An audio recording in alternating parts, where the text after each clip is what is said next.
किसी के सामने गिड़गिड़ाना ना पड़े। They walked so that I can run. I am not asking what's the time duration you have used. 5 minutes, 10 minutes, 10 seconds. You use strike footage without my permission. I put a claim on YouTube. They have put a strike.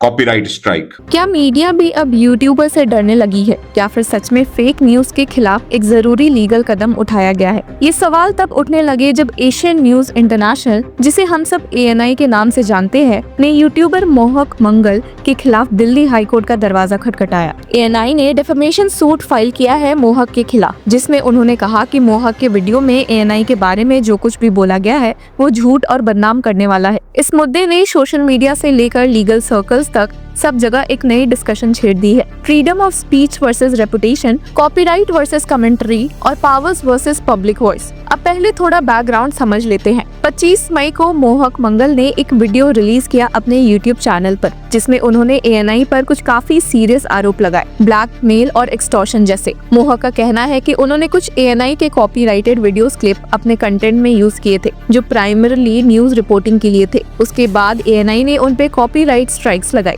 But बात यहाँ तक रुकी नहीं। मोहक का claim है कि एक ANI रिप्रेजेंटेटिव ने उनसे संपर्क किया और बोला कि अगर वो चाहते हैं कि उनका चैनल कॉपीराइट स्ट्राइक से बच जाए तो उन्हें 40 लाख रुपए से ज्यादा का पैसा देना पड़ेगा। बेसिकली पे अप और गेट टेकन डाउन। ये एलिगेशन काफी एक्सप्लोजिव था और वीडियो काफी तेजी से वायरल होने लगा। लेकिन यही वीडियो अब ANI को कोर्ट में ले आया है, क्योंकि ANI का कहना है कि मोहक ने न सिर्फ उनका कॉपीराइट कंटेंट गलत तरीके से यूज किया, बल्कि वीडियो में जो कुछ बोला गया वो ANI की इमेज को इंटेंशनली डैमेज करने के लिए था। सूट में कहा गया कि मोहक ने ANI के ट्रेडमार्क्स का मिसयूज किया और उनके खिलाफ झूठी और डिफेमेटरी बातें बोली, सिर्फ इसलिए ताकि वो अपने व्यूज और रेवेन्यू बढ़ा सके। इस केस में ट्विस्ट तब आया जब ANI ने सिर्फ मोहक को नहीं बल्कि उन लोगों को भी इंक्लूड कर लिया जिन्होंने मोहक का वीडियो शेयर किया, जिसमें कॉमेडियन कुणाल कामरा और fact checking platform alt news के को-फाउंडर मोहम्मद जुबैर भी शामिल है। ANI कहते हैं कि ये लोग न सिर्फ वीडियो को वायरल कर रहे हैं बल्कि खुद भी उनके खिलाफ झूठी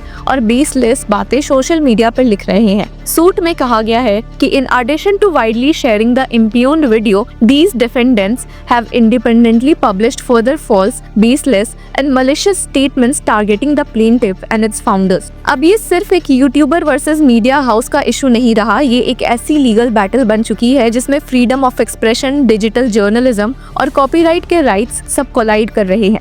ANI ने कोर्ट से डिमांड किया है कि मोहक को ऑर्डर दिया जाए कि वो वीडियो तुरंत डिलीट करे, ANI के ट्रेडमार्क्स का यूज ना करे और फ्यूचर में भी ANI के खिलाफ झूठी या मिसलीडिंग बातें ना करे। इसी तरह से कामरा, जुबैर और बाकी सबको भी रिस्ट्रेन करने की डिमांड की गई है। पर अब थोड़ा सोचिए कि ये मुद्दा सिर्फ लीगल नहीं, एथिकल और सोसाइटल भी है। एक तरफ एक इंडिपेंडेंट कंटेंट क्रिएटर है जो अपने वीडियोस में देश के मीडिया इकोसिस्टम को क्वेश्चन करता है, दूसरी तरफ एक एस्टैब्लिश्ड मीडिया एजेंसी है जिसका कहना है कि उनका नाम और क्रेडिबिलिटी खराब किया जा रहा है। मोहक जैसे कंटेंट क्रिएटर्स ने कई बार मेन स्ट्रीम मीडिया की रिपोर्टिंग को क्रिटिकली क्वेश्चन किया है, उनकी बायस, फंडिंग और एजेंडा तक पे सवाल उठाए। ये एक हेल्दी डेमोक्रेसी का हिस्सा होना चाहिए, पब्लिक डिस्कोर्स और मीडिया अकाउंटेबिलिटी। लेकिन अगर ये डिस्कोर्स कॉपीराइट्स के पीछे दबने लगे तो क्या वो ट्रुथ बोलने की आजादी को थ्रेटन नहीं करता? मोहक के सपोर्टर्स का कहना है कि ये केस क्रिएटिव एक्सप्रेशन और जर्नलिस्टिक क्रिटिक को साइलेंट करने का एक नया तरीका है। वो कह रहे हैं कि न्यूज क्लिप का यूज फेयर डीलिंग डॉक्ट्रिन के अंदर आता है,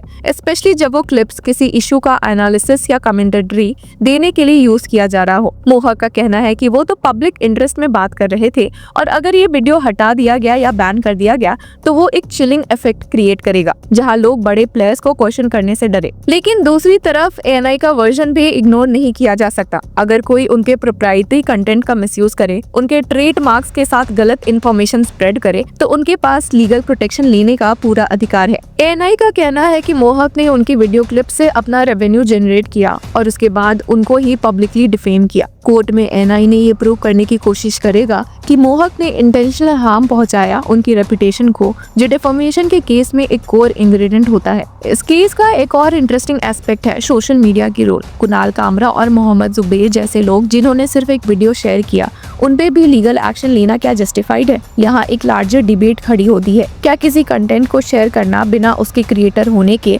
उस डेफेमेटरी कंटेंट का को लाइबिलिटी बनाता है? अगर हाँ, तो फिर सोशल मीडिया पर डिस्कोर्स का स्कोप कितना नैरो हो जाएगा, जहां हर शेयर एक लीगल रिस्क बन जाए। इस केस की सुनवाई 29 मई को एक्सपेक्टेड है दिल्ली हाई कोर्ट में। तो पूरे देश की नज़र अब इस पर है, क्योंकि इस जजमेंट का impact content creators, media houses और डिजिटल प्लेटफॉर्म्स सब पर पड़ने वाला है। ये एक टेस्ट केस बन सकता है जिसमें इंडियन जुडिशरी ये डिसाइड करेगी कि कॉपीराइट और डिफेमेशन के बीच का बैलेंस कैसे मेंटेन किया जाए, स्पेशली जब दोनों ही साइड्स किसी तरीके से पब्लिक इंटरेस्ट का ही हवाला दे रहे हैं। इस केस ने एक और जरूरी बात सामने लाई है कि वो कंट्रोल्स द नैरेटिव। क्या अब ट्रुथ को डिफाइन करने का अधिकार से बड़ी मीडिया एजेंसीज के पास होगा, या फिर डिजिटल एज में हर रिस्पॉन्सिबल सिटीजन जर्नलिस्ट को भी वो स्पेस मिलेगा जहां वो क्रिटिकल क्वेश्चंस उठा सके बिना लीगल हरासमेंट के? ये भी सच है कि कुछ लोग लीगली रिस्पॉन्सिबल नहीं होते जब तक उनकी इंटेंशन मलिशियस ना हो। तो क्या मोहक मंगल की इंटेंशन जेन्युइनली इन्वेस्टिगेटिव थी, या फिर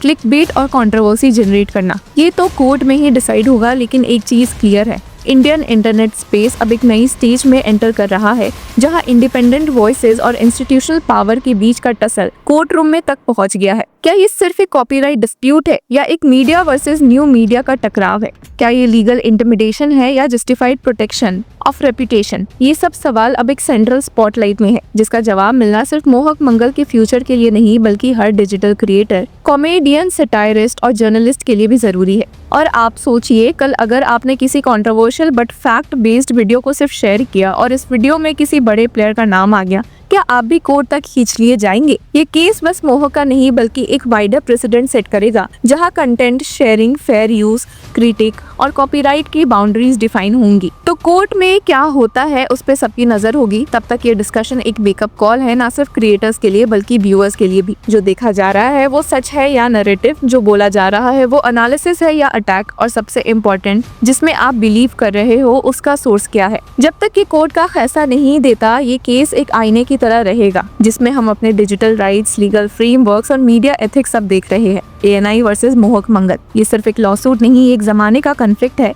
नैरेटिव के कंट्रोल का, फ्रीडम के डेफिनेशन का और अकाउंटेबिलिटी के असली मतलब का। तो व्यूअर्स, आपकी क्या राय है कमेंट सेक्शन में हमें जरूर बताएं, और तब तक के लिए keep following Law Chakra. Hello law lovers and justice seekers, welcome to Law Chakra. हम आपके लिए लेकर आए हैं कुछ बहुत ही exclusive. Introducing Law Chakra prime membership, जो आपको देगा exclusive access like never before. यानी कि फुल इनसाइडर एक्सेस, वो भी बस घर बैठे। यही नहीं, प्राइम मेंबर को मिलेगा access to exclusive interview session with renowned जजेस, लीगल एक्सपर्ट्स एंड लॉयर्स। ऐसे इनसाइट्स जो आपको कहीं और नहीं मिले।